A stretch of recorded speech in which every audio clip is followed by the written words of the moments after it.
Welcome back to clean news UP. चलिए देखते हैं उत्तर प्रदेश की 25 फटाफट बड़ी खबरों को। इससे पहले आप न्यूज को कहां से देख रहे हैं हमें कमेंट में बताना बिल्कुल ना भूलें। साथ ही हमारे फेसबुक पेज को भी फॉलो करें। फेसबुक पेज का लिंक डिस्क्रिप्शन में दिया गया है। गोरखपुर में आज 4 से 18 मई तक चलेगा आयुष्मान पखवाड़ा। उत्तर प्रदेश के गोरखपुर में आज 4 से 18 मई तक आयुष्मान पखवाड़ा चलाया जाएगा। इसके जरिए आयुष्मान भारत प्रधानमंत्री जन आरोग्य योजना एवं मुख्यमंत्री जन आरोग्य योजना से आच्छादित परिवारों को इसका लाभ दिया जाएगा। कार्यक्रम का शुभारंभ आज बुधवार को सीएमओ डॉक्टर आशुतोष कुमार दुबे जिला अस्पताल से करेंगे। अभियान के दौरान आयुष्मान कार्ड बनवाने वाले लाभार्थियों से किसी भी प्रकार का शुल्क नहीं लिया जाएगा। साथ ही इनमें जनप्रतिनिधियों का भी सहयोग लिया जाएगा ताकि सभी लाभार्थियों का कार्ड बनाया जा सके। मुख्यमंत्री योगी आदित्यनाथ का निर्बाध बिजली आपूर्ति का निर्देश। देश के साथ उत्तर प्रदेश में बिजली संकट के बीच में सीएम योगी आदित्यनाथ ने मोर्चा संभाल लिया। मुख्यमंत्री ने टीम 9 के साथ समीक्षा बैठक के दौरान अधिकारियों को सभी 75 जिलों में रोस्टर के अनुरूप निर्बाध बिजली आपूर्ति सुनिश्चित कराने का निर्देश दिया है। मुख्यमंत्री योगी आदित्यनाथ राज्य के बिजली संकट का स्थायी समाधान चाहते हैं। उनका स्पष्ट तौर पर मानना है कि ऊर्जा क्षेत्र में सुधार की व्यापक आवश्यकता है। उन्होंने ऊर्जा मंत्री से विभागीय कार्यप्रणाली की गहन समीक्षा का हर स्तर पर व्यापक बदलाव करने के लिए कहा। निर्देश दिया कि भविष्य की ऊर्जा जरूरतों को ध्यान में रखकर कार्य योजना बनाई जाए। प्रारंभिक शिक्षा एवं शिक्षक प्रशिक्षण पर 11,411 करोड़ रुपए खर्च करेगी योगी सरकार। समग्र शिक्षा की वार्षिक कार्य योजना बजट के तहत वर्ष 2022-23 में प्रारंभिक शिक्षा एवं टीचर एजुकेशन के लिए 11,411 करोड़ रुपए के प्रस्ताव को स्वीकृति मिली है। योगी सरकार शिक्षा को बेहतर बनाने के लिए लगातार प्रयासरत है। इसका अनुमोदन लोक भवन में मुख्य सचिव दुर्गा शंकर मिश्र की अध्यक्षता में हुई समग्र शिक्षा कार्यकारी समिति की बैठक में किया गया। ये बजट विद्यालयों के निर्माण, मरम्मत आदि पर खर्च किया जाना है। बैठक में बताया गया कि अनुमोदित बजट से नए प्राथमिक व उच्च प्राथमिक विद्यालयों का निर्माण तथा पुराने विद्यालयों की मरम्मत कराई जानी है। यूपी के प्राइमरी स्कूल्स में छात्र छात्राओं का प्रवेश दिलाने में बना नया रिकॉर्ड। उत्तर प्रदेश के 1.5 लाख से अधिक प्राथमिक और उच्च प्राथमिक विद्यालयों में छात्र छात्राओं को प्रवेश दिलाने में नया रिकॉर्ड बन रहा है। 30 अप्रैल तक चले स्कूल चलो अभियान के दौरान विद्यालयों में पिछले वर्ष की अपेक्षा करीब 17 लाख अधिक छात्र छात्राओं को प्रवेश देने का दावा किया गया है। यूपी के प्राथमिक और उच्च प्राथमिक स्कूल्स में अब तक 1 करोड़ 90 लाख छात्र छात्राओं को प्रवेश मिल चुका है। वैसे 2 करोड़ नामांकन का लक्ष्य अभी दूर है। बेसिक शिक्षा विभाग 4 मई को बैठक कर रहा है। इसमें अभियान निरंतर चलाए जाने पर मुहर लगना तय माना जा रहा है। योगी सरकार 2.0 के मंत्रियों की रिपोर्ट पर अब जिलों में तैनात अफसरों के शुरू होंगे तबादले। योगी सरकार 2.0 कार्यकाल की शुरुआत के साथ ही एक्शन मोड में नजर आ रही है। भ्रष्टाचार या लापरवाही पर अब तक कई वरिष्ठ अधिकारियों पर कार्रवाई की जा चुकी है। इसके साथ ही अफसरों की क्षमता के अनुसार शासन स्तर पर कई फेरबदल किए गए। अब जल्द ही जिलों में तबादला एक्सप्रेस दौड़ने वाली है। माना जा रहा है कि अब तक मिली रिपोर्ट के अलावा मंडलों के प्रभारी के रूप में मंत्री जिलों का जो फीडबैक देंगे उसके आधार पर भी अफसरों को फील्ड में नई तैनाती दी जाएगी। सीएम योगी ने बताया कि यूपी में सड़क पर नहीं पढ़ने दी गई नमाज पहली बार लाउड स्पीकर पर भी बोली। उत्तर प्रदेश के सीएम योगी आदित्यनाथ ने मंगलवार को उत्तराखंड के पौड़ी में गुरु अवैधनाथ की मूर्ति का अनावरण किया। इस दौरान उन्होंने यूपी के कानून व्यवस्था को लेकर भी अपनी सरकार की पीठ थपथपाई। सीएम योगी ने ईद का जिक्र करते हुए कहा कि यूपी में कहीं भी सड़क पर नमाज नहीं पढ़ी गई। उन्होंने कहा कि सभी की आस्था का सम्मान है, लेकिन इसके लिए दूसरे को परेशानी हो ऐसा नहीं होने दिया जाएगा। सीएम योगी ने 1 लाख से अधिक धार्मिक स्थलों से लाउड स्पीकर उतारे जाने का जिक्र भी किया और कहा कि ऐसा संवाद से किया जा रहा है। जो संवाद से नहीं मानेगा उसके लिए कानून का सहारा लिया जाएगा। ऑनलाइन होगी यूपी पॉलिटेक्निक की प्रवेश परीक्षा। पॉलिटेक्निक में प्रवेश के लिए आवेदन प्रक्रिया अंतिम चरण में पहुंचने के साथ ही प्रवेश परीक्षा को लेकर तैयारियां शुरू हो गई। संयुक्त प्रवेश परीक्षा परिषद की ओर ऑनलाइन परीक्षा कराई जाएगी। परीक्षा की तिथियों की घोषणा के साथ ही केंद्र निर्धारण की प्रक्रिया भी शुरू हो गई। पॉलिटेक्निक प्रवेश को लेकर कतार लग गई। ऑनलाइन आवेदन की प्रक्रिया भी 5 मई तक चलेगी। अभी तक 1.29 लाख सीट्स के सापेक्ष 2.63 लाख आवेदन आ चुके हैं। संयुक्त प्रवेश परीक्षा परिषद के प्रभारी सचिव राम रतन ने बताया कि ऑनलाइन परीक्षा 6 से 10 जून के बीच में होगी। 15 फरवरी से आवेदन प्रक्रिया चल रही है। 5 मई तक आवेदन किया जा सकेगा। यूपी सरकार किसानों से खरीदेगी गाय का गोबर, रेट जानेंगे तो चौंक जाएंगे।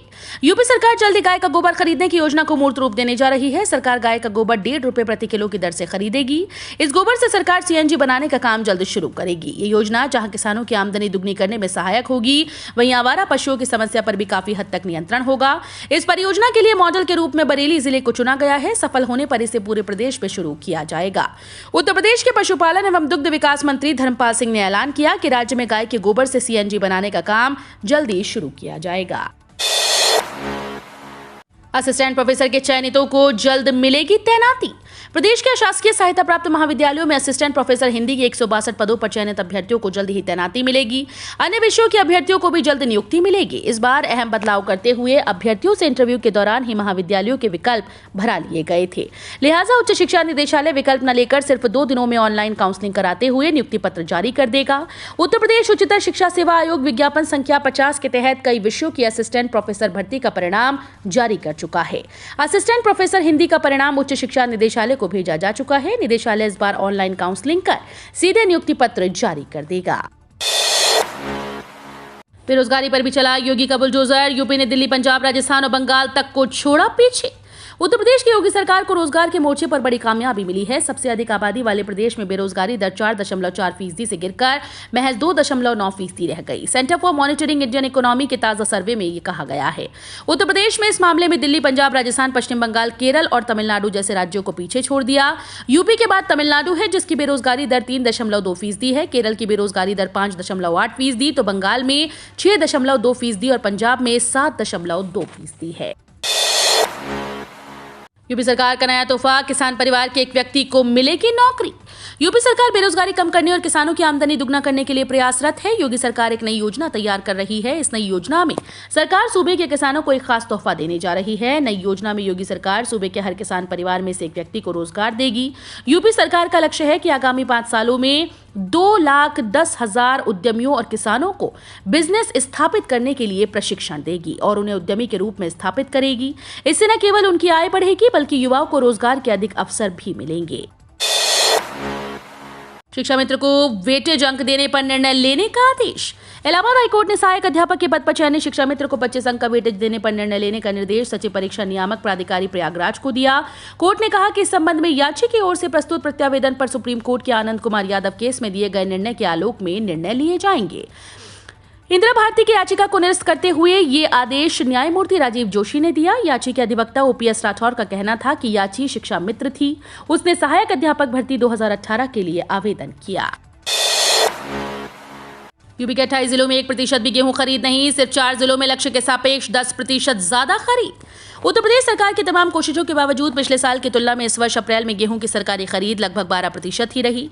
पिछले साल 30 अप्रैल तक प्रदेश में न्यूनतम समर्थन मूल्य पर जहां 11,30,771.34 टन गेहूं खरीदा गया था, वहीं इस साल अप्रैल माह में सिर्फ 1,37,633.46 टन ही खरीद हो सकी। प्रदेश के 28 जिले ऐसे भी हैं जहां लक्ष्य के सापेक्ष 1% भी गेहूं खरीद नहीं हो सकी। रबी विपणन वर्ष 2022-23 में उत्तर प्रदेश में 1 अप्रैल से एमएसपी पर गेहूं की सरकारी खरीद जारी है।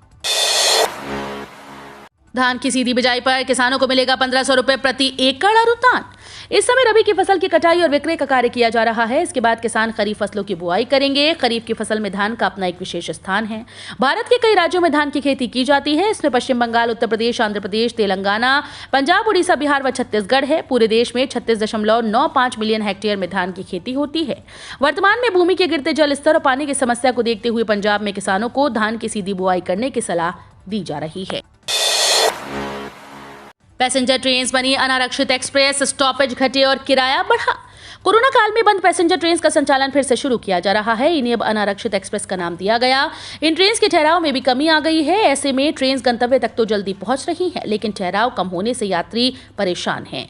इन ट्रेन के किराए में भी वृद्धि कर दी गई। अब न्यूनतम किराया तय कर टिकट जारी कर दिए जा रहे हैं। कैंट से चलने वाली वाराणसी, बरकाकाना और बक्सर पैसेंजर ट्रेन शुरू हुई, लेकिन अब ये अनारक्षित एक्सप्रेस के नाम से संचालित हैं। वहीं बनारस स्टेशन से चलने वाली गोरखपुर की पैसेंजर ट्रेन अब अनारक्षित एक्सप्रेस हो गई है। तो वाराणसी सिटी स्टेशन से आजमगढ़ के लिए चलने वाली पैसेंजर भी 20 मई से पटरी पर होगी। यूपी राज्य विद्युत उत्पादन निगम लिमिटेड भर्ती परीक्षा के लिए प्रवेश पत्र जारी।